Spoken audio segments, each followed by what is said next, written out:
quand tu vois un film aussi riche, aussi complexe que celui-là, sous ses allures d'ailleurs de fable universelle, etc., la première chose, c'est d'organiser toutes les idées, toutes les réactions, toutes les sensations en fait, que tu as pu avoir pendant la projection.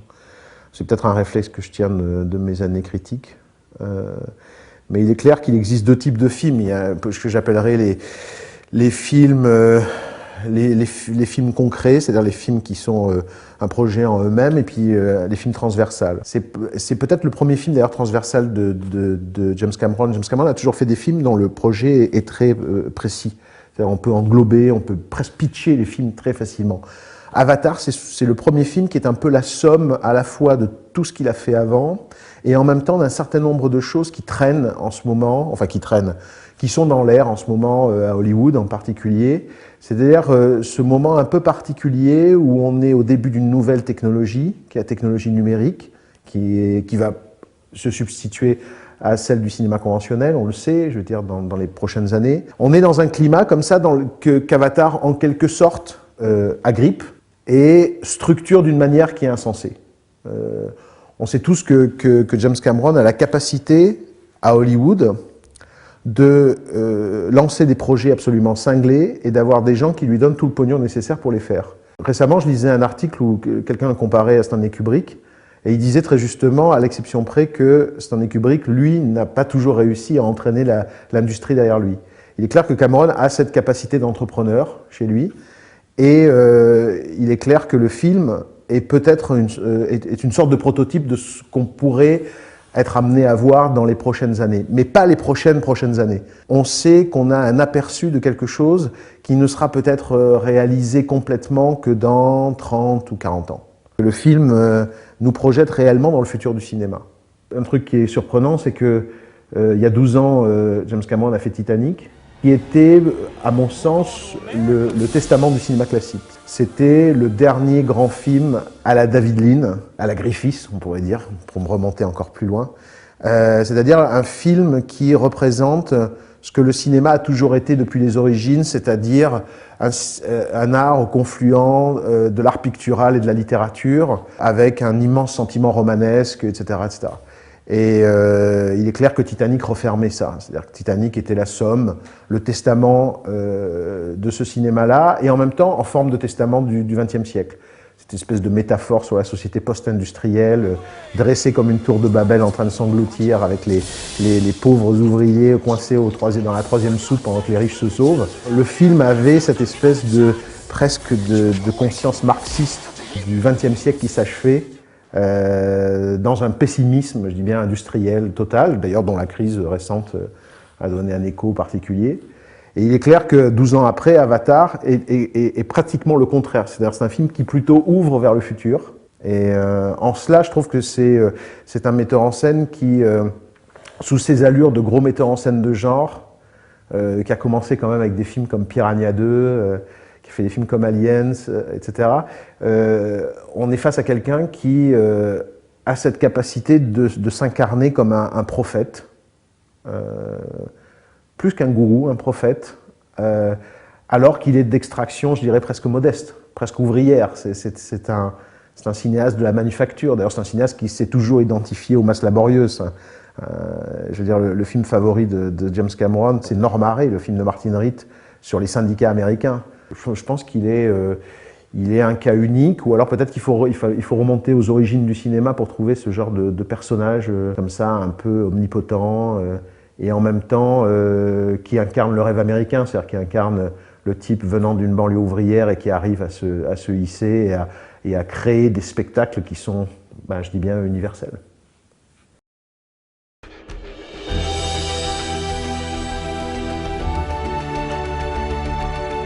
Tout le film m'a semblé insensé. C'est vrai que le film, on vit avec depuis 3 ans maintenant, c'est-à-dire depuis 3 ans, on sait qu'il y a un film qui va nous tomber sur le coin du museau, qui s'appelle Avatar, qui va représenter le fer de lance d'une nouvelle technologie, le bélier en fait de la 3D. Quand on est face au film, on se rend compte que tout ce pourquoi on avait envie de voir ce film est réglé en une dizaine de minutes. Et commence alors le vrai projet qu'on n'attendait pas, c'est-à-dire commence le film en fait qu'on n'a pas vu venir.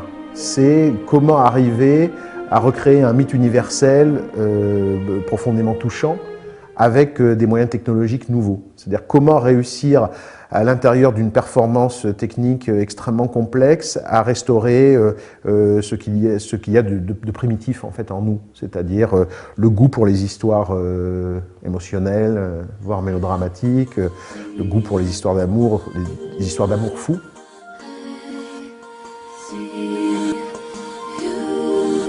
C'est là où le film arrive à être extrêmement surprenant. C'est-à-dire que pour moi, la plus grande scène du film, c'est pas une scène de bataille, et Dieu sait si les scènes de bataille dans le film sont absolument inouïes, mais c'est le moment où les deux personnages en synthèse échangent un baiser, qui pourrait être un des baisers à la fin de Cinéma Paradiso. C'est-à-dire que c'est un grand baiser de cinéma, et on regarde ça en se disant, voilà, c'est-à-dire qu'on voit des personnages de synthèse avoir un vrai baiser, avoir une vraie pulsion charnelle à l'écran, et on y croit totalement. Je dis bien que, à la limite, cette scène est presque la scène qui, pour moi, résume l'immensité du pari, en fait, de James Cameron. C'est en cela qu'à mon avis, c'est un metteur en scène hors du commun. Et c'est un metteur en scène, en plus, qui se pose le juste problème, c'est-à-dire le problème réel qui est est-ce qu'on sera capable de transporter une certaine idée pérenne du cinéma, c'est-à-dire un médium qui a toujours envoûté les gens par sa capacité à être universel. Est-ce qu'on arrivera à transporter cette qualité à travers la révolution technologique qui est en marche et que personne ne pourra stopper? On se méfie par exemple du marketing massif, on se méfie de la pensée unique, on se méfie en fait de la globalisation. Et il est clair que Avatar, qui est un film à 330 millions de dollars, arrive armé d'un marketing qui fait que bon, il n'y a pas beaucoup de gens qui vont pouvoir y échapper. C'est exactement ce qui s'est passé sur Titanic. Sur Titanic, il y a eu des clubs de gens qui se sont formés spontanément pour résister à l'effet de panurgisme qui était celui des spectateurs de Titanic. C'est-à-dire qu'il y avait des gens pour dire « moi, je n'irai pas voir Titanic parce que je ne veux pas être un des moutons de Panurge qui va se précipiter, ou un Lemmings qui se précipite du haut de la falaise parce que pour suivre la masse, quoi. C'est-à-dire que, et je comprends ce sentiment. Il y a plein de films qu'on m'annonce comme des révolutions et qui n'en sont pas du tout. Dans le cas d'Avatar, malgré son marketing massif, et pas toujours d'ailleurs, je trouve très bien équilibré, j'ai la sensation que le film est bien plus impressionnant que ce qu'on pouvait imaginer au départ. On se rend compte, par exemple en voyant le film, que ce qu'on avait vu à ce moment-là n'était en fait que des brouillons. C'est-à-dire que les images n'étaient pas achevées, que tout ce qui était le travail sur les textures, les couleurs, le jeu de lumière, etc., la dynamique des lumières et tout, n'était pas fini. C'est-à-dire que quand on voit le film fini, on est stupéfait par le naturel avec lequel le film est réalisé. Ce qui, moi, me fascine dans le film, c'est qu'il n'est jamais réalisé comme un film à effets spéciaux. Ça, c'est un truc, par exemple, qui le distingue totalement des films auxquels je croyais qu'il pouvait se rapprocher. Par exemple, le King Kong de Peter Jackson. J'ai beaucoup pensé, quand j'avais vu les premières images de Avatar, au King Kong de Peter Jackson pour plusieurs raisons. Création d'un environnement complet, d'une biosphère complète, les effets réalisés à Weta dans les deux cas, c'est-à-dire la compagnie d'effets spéciaux de Peter Jackson. Et en fait, on se rend compte, quand on regarde Avatar, qu'on est face à un produit extrêmement différent de King Kong. Avec Avatar, on est dans quelque chose de beaucoup plus naturel. Autant dans King Kong, on avait la sensation de passer à travers des grands tableaux, des vignettes en fait d'effets spéciaux. Autant dans Avatar, on a absolument la sensation d'être dans un environnement réel dans lequel la caméra, visiblement, se déplace d'une manière absolue. Et le cadre ne contient pas l'univers. Visiblement, la caméra peut faire ce qu'elle veut là-dedans. On sent le vent, on sent la sensation, par exemple, de l'herbe sur ses pieds. Le film est fait avec un tel naturel qu'on l'investit nous-mêmes de sensations qu'on connaît. C'est-à-dire qu'on n'est pas sur une autre planète, on est réellement dans une forêt, étonnante évidemment, mais qui a sa réalité. Alors évidemment, seul quelqu'un qui a une connaissance profonde des effets spéciaux peut arriver à faire un film qui n'est que bâti sur les effets spéciaux et nous faire croire qu'en fait il a vraiment tourné ça dans une sorte de réalité qu'il aurait conçue lui-même, etc. Ça c'est vraiment une des premières forces d'Avatar. Tout le film, c'est du James Cameron. On dirait que le temps s'est arrêté pour lui. C'est un truc qui est vraiment amusant, c'est que le type est un type qui se projette, qui arrive à projeter son cinéma dans le futur, mais son cinéma ne change pas. La technologie qu'il utilise est totalement en constante évolution, mais il réalise ses films exactement comme il a toujours réalisé ses films. C'est-à-dire qu'on traverse Avatar en reconnaissant le type qui a fait Aliens, le type qui a fait Terminator 1 et 2, le type qui a fait Abyss, évidemment. Et vraiment, voilà, c'est lui, il a sa façon de raconter les histoires. Je pense que, d'ailleurs, la constance de sa mise en scène, le côté absolument imparable de sa mise en scène, vient du fait qu'il écrit lui-même ses films. Il a une façon de structurer ses histoires, de structurer ses films, qui est imparable. Titanic est un des films les mieux racontés qu'on ait jamais fait. C'est une des raisons de son succès gigantesque. C'est que, très franchement, pour un film de 3h30, moi, j'ai jamais vu le temps passer. Et chaque fois, je me dis, ah, je connais le film par cœur, je me mets devant, c'est fini. Le film est passé. Pourquoi, comment, c'est une part de l'alchimie du cinéma, et c'est une part de l'alchimie de la narration, etc. Cameron est un très grand narrateur. Avatar est un film qui captive instantanément. On est gobé, en fait, par des détails qu'il arrive à mettre comme ça dans le film qui sont purement humains. Notamment, évidemment, le fait que le héros est dans une chaise roulante. C'est sa façon à lui de raconter une histoire et instantanément inscrire l'histoire dans une sorte de réalité en nous disant le héros que vous allez voir n'a plus l'usage de ses jambes. Il a d'ailleurs sans doute perdu l'usage d'autre chose d'ailleurs. Et ce type va connaître une aventure gigantesque dans le rêve, où il retrouve non seulement l'usage de ses jambes, mais il retrouve également l'usage du reste, puisqu'il va tomber amoureux d'une jeune femme de cette planète. En fait, l'histoire d'Avatar, c'est l'histoire du combat, de la bataille rangée entre l'impérialisme hyper masculinisé des terriens face à l'univers matriarcal, donc hyper féminin des Na'vi, qui est donc cette tribu primitive qui vit sur Pandora. Le héros est pris en sandwich, entre guillemets, entre son amour pour une princesse Na'vi et son rapport avec le chef des Marines, joué sublimement par Stephen Lang, et qui est hyper masculin, qui est la figure du père dans ce qu'elle a de plus oppressante. Ce type est pris entre ces deux conceptions de la vie, et il va faire un choix. Cameron incarne à l'intérieur de ses films ses propres choix. Enfin, je veux dire, je crois qu'il y a chez lui à la fois l'attirance vers la technologie, et en même temps le goût des romances. Un reproche que je fais au film, c'est de ne pas être assez long. Ça, c'est un reproche que je fais au film. On sait tous que le film a été annoncé comme un film de plus de 3 heures. Et finalement, à l'arrivée, le film fait 2h40.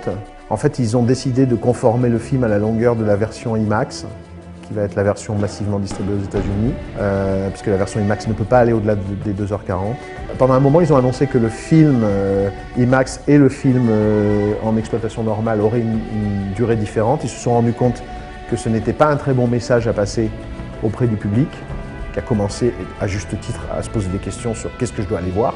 Moi, personnellement, je m'en serais bien tapé 1 heure de plus, et je sais qu'il existe 7 heures de plus, donc au moins une demi-heure. Et je trouve que vu l'ampleur de la narration, j'aurais aimé avoir plus de scènes avec Michelle Rodriguez notamment. Il y a des personnages que je trouve qui pourraient être un peu plus fouillés. Mais bon, ben voilà, je comprends parfaitement le dilemme qui est est-ce qu'on fait plusieurs versions de ce film ou est-ce qu'on sort ce film en salle dans une version dynamique de 2h40 en attendant que les gens voient le film complet certainement lors d'une ressortie de prestige, ou alors évidemment en vidéo, en DVD, en Blu-ray, etc.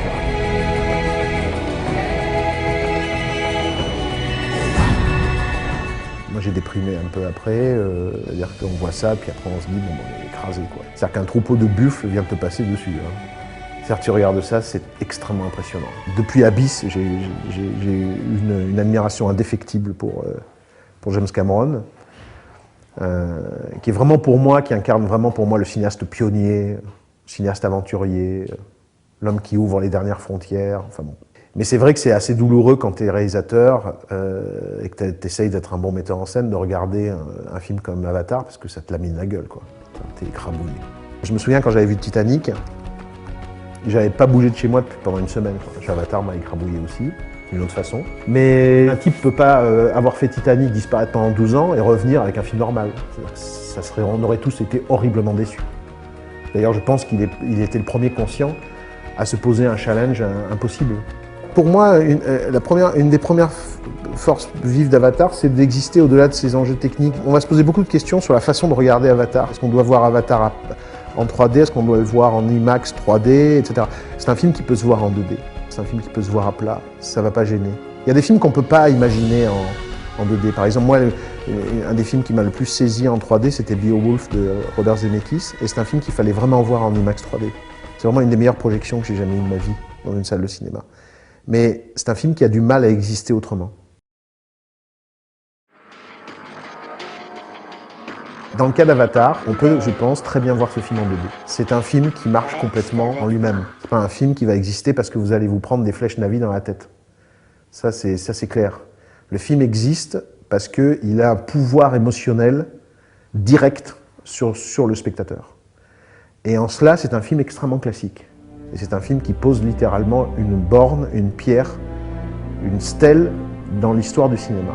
N'importe qui peut aller voir ce film. Maintenant que ce film oblige une partie des exploitants, comme c'est le cas, à passer au numérique, c'est vraiment bien. Moi, en tant que cinéaste, je suis ravi d'entendre qu'il y a plein de gens aujourd'hui en France qui ont changé les capacités de leur salle, qui sont passés au numérique, rien que pour projeter Avatar. Mieux le cinéma sera armé pour exploiter de nouvelles technologies, mieux les films seront projetés dans les salles, moins les gens auront envie de télécharger les films. Donc plus on monte la qualité de projection, plus les gens continueront à aller voir des films. Mais ce qui est formidable avec Avatar, c'est que vous pouvez aller le voir en IMAX 3D et vous verrez quelque chose d'extraordinaire, mais vous pouvez aussi, à mon avis, reconnaître le chef-d'œuvre que c'est en allant le voir simplement en 2D. C'est-à-dire que c'est un film qui, je dis bien, qui est transversal. C'est un film qui se déplace à travers les genres, à travers les technologies, à travers les supports, sans aucun problème, parce qu'il joue sur la seule donnée finalement qui est vitale, qui est l'émotion. La seule chose qui est vitale. Et en cela, c'est une sacrée réussite.